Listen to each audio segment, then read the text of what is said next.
Assalamualaikum warahmatullahi wabarakatuh. Selamat pagi dan semangat pagi. Hari ini kita ke pertemuan kedua untuk bab induksi matematika. Nah, topik utama yang akan kita bahas hari ini yaitu mengenai pembuktian dengan menggunakan metode induksi matematika. Sebelum mulai belajar, mari kita awali dengan berdoa terlebih dahulu. Semoga selalu dalam keadaan sehat dan bahagia. Nggih, selalu jaga kesehatan.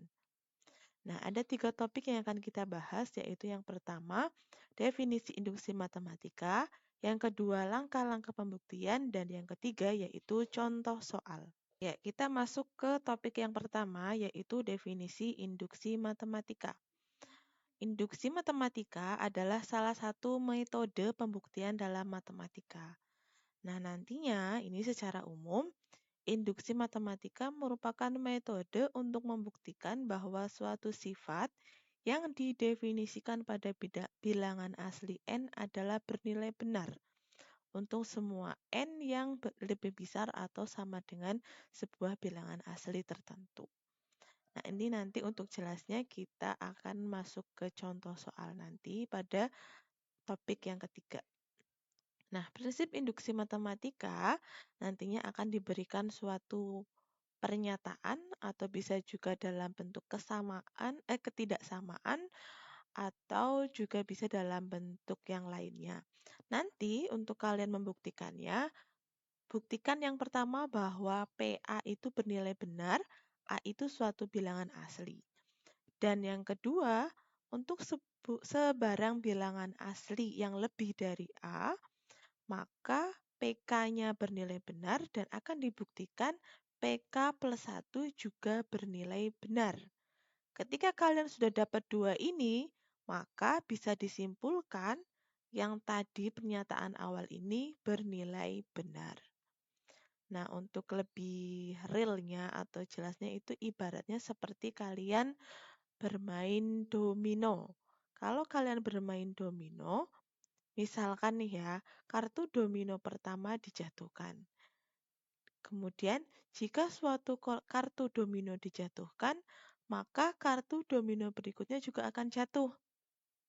Ketika kalian sudah dapat dua ini, maka bisa disimpulkan domino kalian itu bisa berjalan sesuai harapan kalian.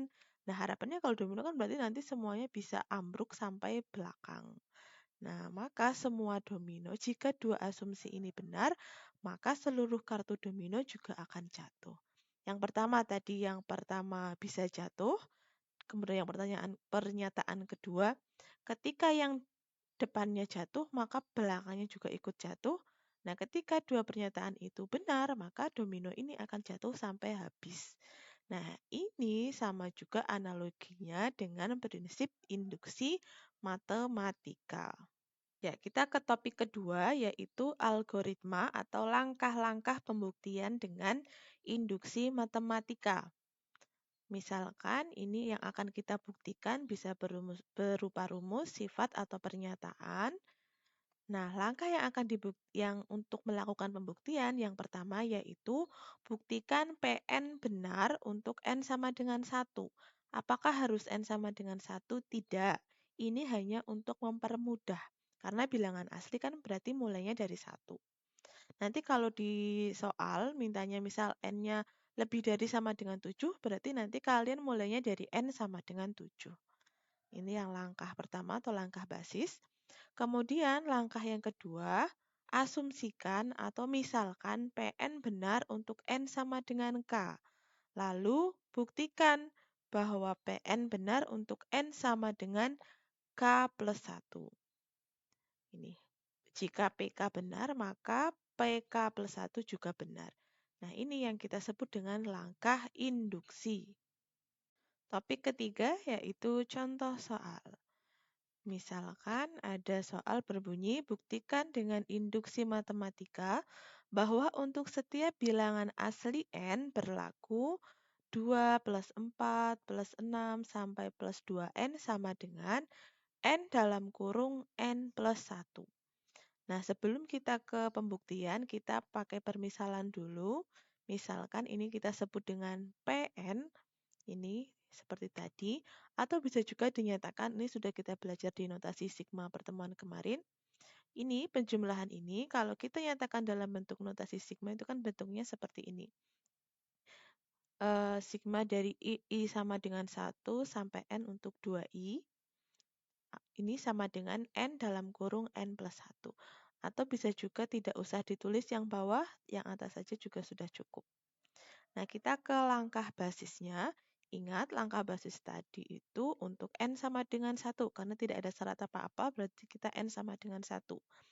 Akan dibuktikan PN benar untuk N sama dengan 1. Akan dibuktikan ruas kiri itu sama dengan ruas kanan.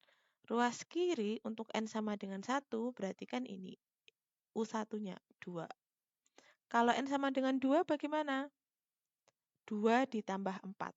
Bukan 4 ya, tapi 2 ditambah 4. Kalau N sama dengan 3, 2 ditambah 4 ditambah 6, dan seterusnya. Ini karena untuk N sama dengan 1 berarti cukup 2. 2 sama dengan, nah yang belakang tulis N dalam kurung N plus 1. N-nya kita ganti angka 1. Berarti 2 sama dengan 1 dalam kurung 1 tambah 1. Berarti sama dengan 2 sama dengan 1 kali 2. Diperoleh 2 sama dengan 2. Karena nilainya sama, berarti bisa disimpulkan PN bernilai benar untuk N sama dengan 1. Nah, bagaimana kalau ketemunya beda? Misalkan ketemunya yang belakang itu 4. Berarti tidak terbukti kalau P1 itu benar. Berarti tidak usah dilanjutkan ke langkah yang selanjutnya. Berarti jawabannya tidak terbukti. Seperti itu. Kemudian langkah kedua yaitu langkah induksi. Nah, misalkan PN benar untuk N sama dengan K. Yang tadi posisi N kita rubah menjadi K. Ini. Tadi kan 2N sama dengan N dalam kurung N plus 1. Ini kita rubah menjadi 2K sama dengan K dalam kurung K plus 1. Kemudian akan dibuktikan PN benar untuk N sama dengan K plus 1. Artinya posisi N atau posisi K juga bisa di sini. K ini, N yang atas tadi itu diganti jadi K plus 1. Nah, ini kan tadi K, berarti ganti jadi K plus 1. K ini juga ganti jadi K plus 1. K yang ini juga kita ganti jadi K plus 1. Maka diperoleh seperti ini. Kalau bingung silahkan dipahami lagi materi fungsi yang sudah kita pelajari di kelas 10.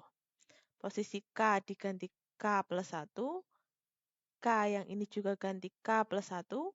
K yang belakang juga diganti K plus 1.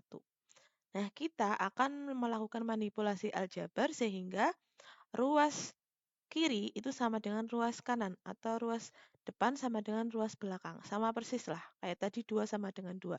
Nah, ini kita juga akan bentuk biar yang kiri sama dengan yang kanan, seperti itu. Nah, untuk memanipulasi aljabarnya, ini perlu kita rubah bentuknya. Ini di dalam titik-titik ini, sebelum K plus 1 berarti kan ada K. Sebelum K berarti ada K min 1. Kayak misalkan kalian ada sebelum 7 berarti kan ada 6. Sebelum 6 berarti kan ada 5. Nah, sama halnya dengan ini. Sebelum K plus 2, misalkan K plus 2 berarti kan ada K plus 1. Sebelum K plus 1 berarti kan ada K. Maka ini bisa kita tulis seperti ini. Kita tambahkan 2K di depannya 2 dalam kurung K plus 1. Nah, yang belakang ini kan kita bisa jumlah nih. K plus 1 tambah 1. Ya sudah kita jumlahkan saja. Berarti hasilnya K plus 1 dalam kurung K plus 2. Selanjutnya, ini yang belakang sudah mentok lah ya. Sudah tidak kita utak-atik. Yang mau kita utak-atik yang depan. Tadi kita kan sudah punya nih. 2 nana sampai 2K itu sama dengan K dalam kurung K plus 1. Berarti ini bisa kita rubah menjadi K dalam kurung K plus 1. Nah, atasnya ngikutin. Tambah 2 dalam kurung K plus 1. Nah, selanjutnya kepriwe carane? Bagaimana caranya bagian depan ini bisa sama dengan belakang? Kalau kalian lihat, ini kan ada ya, sama-sama punya K plus 1. Ini kita tuh sama-sama punya K plus 1 nih. Sama-sama punya K plus 1, ini juga punya K plus 1. Artinya dengan sifat distributif, K plus 1 kan bisa kita keluarkan. Yang ini tinggal K, yang ini tinggal plus 2. Berarti jadinya seperti ini. K plus 1 ini kita keluarkan, yang depan tinggal K, yang belakang tinggal 2. Nah, sudah sama persis. Depan sama belakang. Artinya bisa disimpulkan Pn juga bernilai benar untuk N sama dengan K plus 1 karena sudah sama depan sama belakang. Nah, bisa disimpulkan berarti bahwa 2 plus 4 plus 6 sampai 2N sama dengan N dalam kurung N plus 1 berlaku untuk setiap N bilangan asli. Kalau masih merasa bingung, silahkan videonya diulang lagi, nggih. Contoh kedua.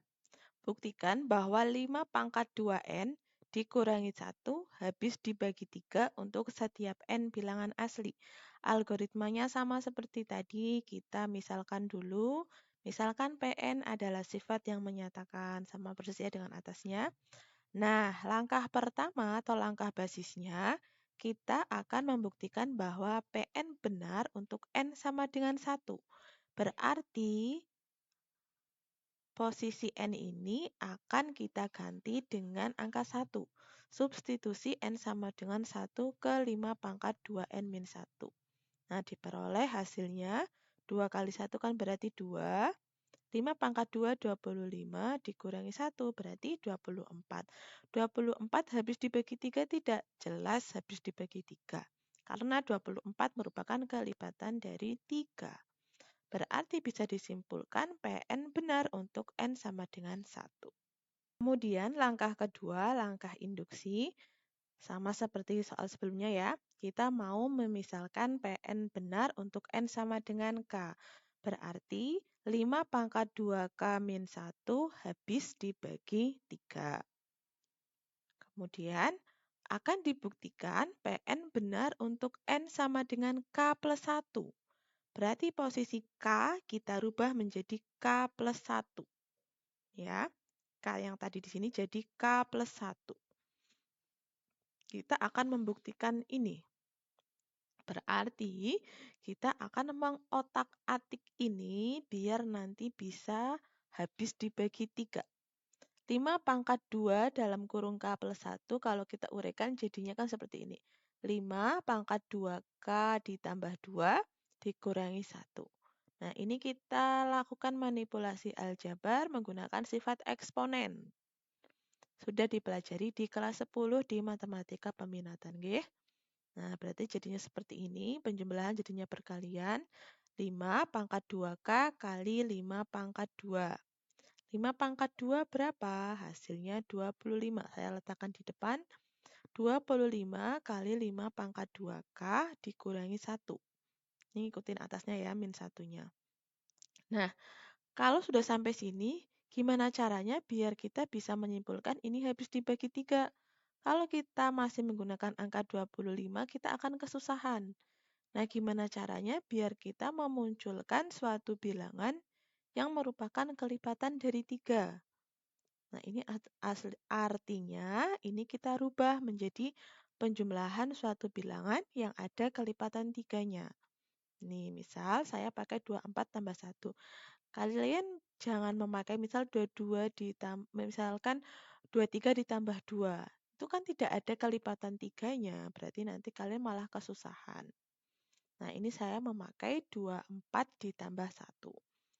Cuma merubah ini yang 25 jadi 24 ditambah 1. Nah, ini kita kalikan nih masing-masing pakai sifat distributif. 24 kali 5 pangkat 2K, terus 1 kali 5 pangkat 2K. Kurangi satunya, ditulis lagi. Nah, ini kan tidak bisa kita kalikan lagi, jadi udah mentok. Terus ini 1 kali 5 pangkat 2K, berarti kan sama saja 5 pangkat 2K. Nah, ini kan berarti jadi 2 suku. Suku depan ini 1 paket, sama ini kita anggap 1 paket. Nah, kita lakukan analisis. 24 kali 5 pangkat 2K habis dibagi 3 tidak? Jelas, karena 24 merupakan kelipatan dari 3. Kemudian 5 pangkat 2K min 1 habis dibagi 3 tidak? Jelas, karena ini kita sudah punya pernyataan ini. Yang tadi waktu permisalan N sama dengan K. Artinya, karena kita sudah punya dua ini, otomatis penjumlahan dari keduanya ini juga habis dibagi 3. Berarti kesimpulannya, 5 pangkat 2 dalam kurung K plus 1 min 1 habis dibagi 3. Berarti PN juga bernilai benar untuk N sama dengan K plus 1. Berarti kesimpulannya bisa terbukti bahwa 5 pangkat 2 N min 1 habis dibagi 3 untuk setiap N bilangan asli. Ya, kita ke contoh terakhir. Buktikan bahwa 4N kurang dari 2 pangkat N untuk semua bilangan asli N lebih dari sama dengan 5. Berarti nanti waktu di langkah basis kita tidak memakai N sama dengan 1. Karena kita punya syarat N lebih dari sama dengan 5. Berarti nanti kita pakai yang terkecil, berarti N-nya sama dengan 5. Nah, akan dibuktikan 4N kurang dari 2 pangkat N bernilai benar untuk N sama dengan 5. Artinya kita rubah posisi N menjadi angka 5. Nah, kita hitung biasa, 20 kurang dari 32, benar atau salah? Ya, ini jelas benar. Sehingga terbukti PN benar untuk N sama dengan 5. PN-nya ini nanti diganti jadi ini ya, 4N kurang dari 2 pangkat N. Ini tadi salah ketik, mohon maaf. Ya, selanjutnya kita ke langkah induksi. Nah, misalkan 4N kurang dari 2 pangkat N benar untuk N sama dengan K, sehingga jadinya 4K kurang dari 2 pangkat K. Akan dibuktikan 4N kurang dari 2 pangkat N juga bernilai benar untuk N sama dengan K plus 1. Berarti posisi K kita rubah menjadi K plus 1. Nah, seperti ini ya. Nah, kita mau mengotak-atik biar 4 dalam kurung K plus 1 itu kurang dari 2 pangkat K plus 1. Artinya kita mulai mengotak-atiknya dari ruas ini.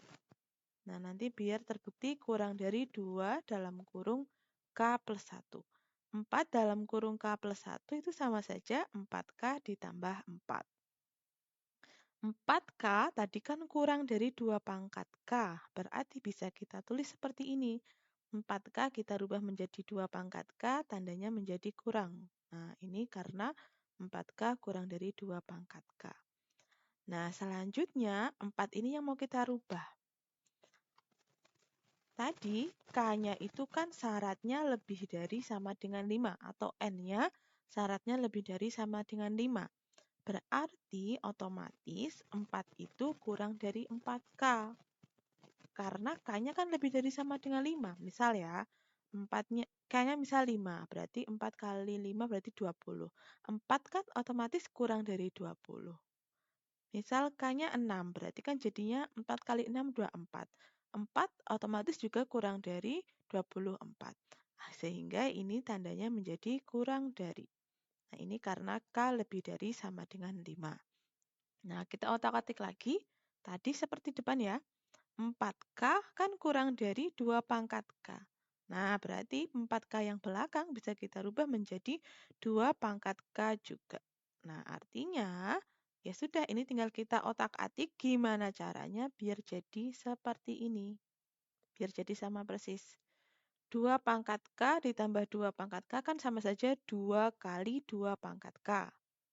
Ya, misalkan ini A, ini A. A tambah A berarti kan sama saja 2A. Berarti ini 2 kali 2 pangkat K. Ingat sifat eksponen, kalau perkalian berarti sama saja penjumlahan pangkat. Nah, jadinya 2 pangkat K plus 1. Berarti kita ambil depan dan belakang, tapi tandanya pakai ini ya.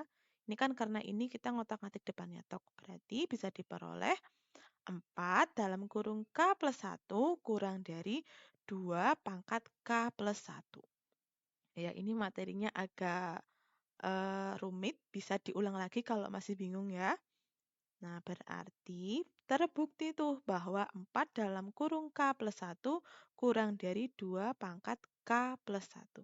Berarti terbukti bahwa 4N kurang dari 2 pangkat N berlaku untuk semua bilangan asli N lebih dari sama dengan 5. Nah, mungkin itu saja yang bisa saya sampaikan. Bila masih merasa kesulitan, silahkan bisa diskusi di komentar video ini, atau bisa melalui WAG, atau bisa Japri, atau bisa melalui Google Classroom juga. Terima kasih.